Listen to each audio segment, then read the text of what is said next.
Resistivity या प्रतिरोधकता class 10th का एक इम्पोर्टेंट टॉपिक है। ये क्लास 10th के चैप्टर नंबर 12 इलेक्ट्रिसिटी का एक इम्पोर्टेंट पार्ट है। इस टॉपिक को हम वाटर एनालॉजी की हेल्प से समझेंगे। देखिए, सबसे पहले हमारे पास एक पानी का टैंक है, उसके नीचे एक पानी का पाइप लगा हुआ है, जिस पानी के पाइप की जो लेंथ है वो L है और एरिया A है। इससे जो पानी फ्लो करेगा वो सर्टेन कोई रेट से फ्लो करेगा। वहीं एक और हमारे पास सेम टैंक है, टैंक नंबर 2, जिसके अंदर पानी की हाइट एकदम सेम है, लेकिन जो नीचे पाइप जुड़ा हुआ है उस पाइप की जो लेंथ है वो पहले वाले पाइप से डबल है। तो जैसे ही पानी के पाइप की लेंथ डबल होती है, जो वाटर है फ्लो होता है जो पाइप से, वो उसका रेट जो है वो कम हो जाता है। मतलब छोटे वाले पाइप से पानी ज़्यादा निकलता है और बड़े वाले पाइप से पानी कम निकलता है। अगर मैं इसको रिप्लेस कर दूं दूसरे पाइप से जिसका एरिया ज़्यादा हो, तब जो पानी है वो ज़्यादा मात्रा में बाहर निकलता है। तो यहाँ पर हम एक चीज़ कह सकते हैं, we can conclude that water flows decrease on increasing the length of pipe and increase with the area. मतलब जब पाइप की लेंथ हम बढ़ा देते हैं तो पानी कम निकलता है, और जब पानी जो पाइप है, पाइप का एरिया अगर हम बढ़ाते हैं तब पानी ज़्यादा निकलता है। ठीक है, लेंथ के साथ कम होता है और एरिया बढ़ाने से ज़्यादा होता है।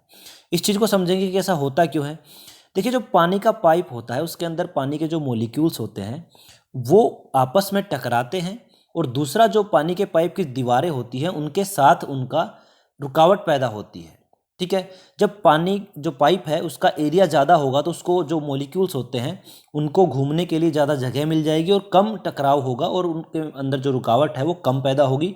वहीं जब लंबाई बढ़ा देते हैं तो वही टकराव जो है वो ज़्यादा होता है, जिसकी वजह से पानी में रुकावट आती है।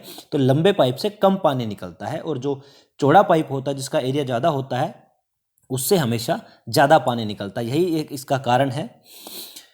हम यहाँ पर जैसे हमारे जो इस चीज़ को हम रिलेट करेंगे वायर से, जो भी हमारे तार होते हैं जिसमें से जो बिजली है वो कंडक्ट होती है, करंट जो है पास होता है, उसके अंदर बहुत सारे फ्री इलेक्ट्रॉन्स होते हैं, और साथ में उसके जो एटम्स होते हैं उनके न्यूक्लियस भी होते हैं।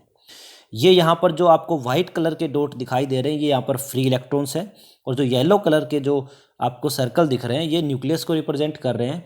तो जब करंट फ्लो होता है तो जो इलेक्ट्रॉन्स है वो आपस में टकराते हैं, न्यूक्लियस के साथ टकराते हैं। तो इन टकराव की वजह से उसके अंदर जो है वो रुकावट पैदा होती है। वहीं अगर हमारे पास छोटी लेंथ का अगर तार है, एक तार है जिसकी लेंथ कम है, तो उसके अंदर ये टकराव जो है, जो कोलिजन्स जो हैं वो कम होंगे, जिसकी वजह से करंट जो है वो आसानी से फ्लो होता है। वहीं अगर तार लंबा होगा तो करंट जो है वो थोड़ा सा धीरे फ्लो होगा, या फिर कम करंट फ्लो होगा, या फिर मैं कहूँ कि रेजिस्टेंस ज़्यादा हो जाएगा। वहीं अगर पाइप का एरिया ज़्यादा है तो उसमें से ज़्यादा करंट फ्लो करेगा। हम यहाँ पर दो चीज़ें कंक्लूड कर सकते हैं। Long wire has high resistance, मतलब अगर लंबे तार हैं तो उनका रेजिस्टेंस, उनका प्रतिरोध ज़्यादा है, मतलब उनमें से जो करंट है उसके अंदर रुकावटें ज़्यादा आएंगी। रेजिस्टेंस का मतलब करंट की रुकावट। और दूसरा, wire with large area of cross section will have low resistance. जिस वायर का एरिया ज़्यादा होता है उसका रेजिस्टेंस कम होता है। तो यहाँ से हम दो चीज़ें कंक्लूड कर सकते हैं कि जो रेजिस्टेंस है वायर का वो लेंथ के डायरेक्टली प्रोपोर्शनल होता है और एरिया के इन्वर्सली प्रोपोर्शनल होता है। इसी चीज़ को हम यहाँ पर मैथमेटिकली करेंगे। आर रेजिस्टेंस को रिप्रेजेंट कर रहा है, R is directly proportional to length. इस लाइन का मतलब हुआ कि अगर लेंथ बढ़ेगी वायर की या कंडक्टिंग वायर की तो उसका रेजिस्टेंस भी बढ़ जाएगा। वहीं दूसरा है हमारे पास R is inversely proportional to area, मतलब अगर एरिया बढ़ेगा कंडक्टिंग वायर का तो उसका रेजिस्टेंस कम होगा, अगर एरिया कम हुआ तो रेजिस्टेंस ज़्यादा होगा। इन दोनों को अगर मैं कंबाइन करके लिखूं तो आ जाएगा R is proportional to length by area. अब ये जो बीच का प्रोपोर्शनलिटी साइन है इसको हटाने के लिए हम एक कांस्टेंट का इस्तेमाल करते हैं। वो कांस्टेंट है यहाँ पर रो। ये एक ग्रीक लेटर है, इसको अगर मैं शॉर्ट फॉर्म में लिखूं, लेंथ को एल और एरिया को ए के रूप में, तो मैं लिखूंगा R is equal to rho into L by A. और यहाँ पर जो हमने कांस्टेंट यूज़ किया है यही रजिस्टिविटी को डिनोट करता है, और इसको कहा जाता है रो। ये एक ग्रीक लेटर है और इसको ऐसे बोला जाता है रो। तो हम यहाँ पर पढ़ेंगे इसको, R is equal to rho into L by A. यहाँ पर रो जो है वो रेजिस्टिविटी को रिप्रेजेंट कर रहा है। अगर मुझे रेजिस्टिविटी का फॉर्मूला निकालना है तो मैं एरिया को और लेंथ को दूसरे साइड लेके जाऊंगा, तो मेरे पास रेजिस्टिविटी का फॉर्मूला निकल के आएगा rho is equal to R into A by L. और अगर मैं रेजिस्टिविटी की यूनिट निकालूं तो रेजिस्टिविटी की जो यूनिट होगी वो रेजिस्टेंस के हिसाब से हमारी होगी रेजिस्टेंस की यूनिट जो है वो ओम होती है। यहाँ पर जो एरिया है उसकी यूनिट होगी मीटर स्क्वायर, तो हम रेजिस्टेंस की जगह ओम, एरिया की यूनिट जो है वो मीटर स्क्वायर, और नीचे लेंथ की यूनिट होगी मीटर। तो यहाँ पर मीटर से मीटर कैंसिल हो जाएगा और हमारे पास बचेगा ओम मीटर। तो रेजिस्टिविटी या फिर प्रतिरोधकता की जो यूनिट होती है वो होती है ओम मीटर। ये हमने ओम डैश मीटर लगाया हुआ है, ये ओम माइनस मीटर नहीं है। तो रेजिस्टिविटी की जो यूनिट होती है वो होती है ओम मीटर।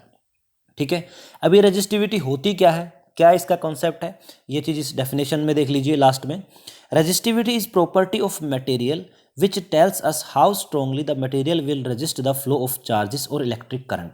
मतलब ये किसी मटेरियल की प्रॉपर्टी होती है जिससे हमें ये पता चलता है कि वो मटेरियल चार्ज के फ्लो को कितना रोकता है। इसका मतलब ये हुआ, अगर किसी मटेरियल की रेजिस्टिविटी ज़्यादा है, अगर किसी मटेरियल की रेजिस्टिविटी बहुत ज़्यादा है, इसका मतलब ये है कि वो करंट के रास्ते में रुकावट बनेगा और उसमें से करंट फ्लो नहीं होगा, और उसको हम इंसुलेटर कह सकते हैं। इंसुलेटर वो मटेरियल होते हैं जिनमें से करंट जो है वो फ्लो नहीं होता है या फिर धीरे करंट फ्लो होता है। अगर किसी मटेरियल की रेजिस्टिविटी बहुत कम होती है, जैसे कि 10⁻⁻8 इस रेंज में होती है, तो उनमें से जो करंट है वो आसानी से फ्लो होता है, क्योंकि रेजिस्टिविटी कम हुई तो उसके ऊपर रुकावट जो है वो कम होगी और वो बड़े आसानी से करंट फ्लो कर जाएगा उसके अंदर से। तो ऐसे जो मटेरियल हैं उनको हम कंडक्टर कहते हैं। ठीक है, जितनी भी मेटल्स होती हैं उनमें जो सिल्वर मेटल है उसकी रेजिस्टिविटी सबसे ज़्यादा होती है। तो रेजिस्टिविटी बड़ी सिंपल से एक प्रॉपर्टी है मटेरियल की, जिससे हमें ये पता चलता है कि वो मटेरियल जो है वो करंट को कितना रोकेगा, कितना उसके अंदर रोकने की कैपेसिटी है। और रेजिस्टिविटी को हिंदी में प्रतिरोधकता और इसको स्पेसिफिक रेजिस्टेंस भी कहा जाता है। ठीक है, मुझे उम्मीद है कि आपको ये वीडियो अच्छी लगी होगी और आपको ये रेजिस्टिविटी का कॉन्सेप्ट जो है वो समझ में आया होगा। आप सभी का वीडियो लास्ट तक देखने के लिए थैंक यू।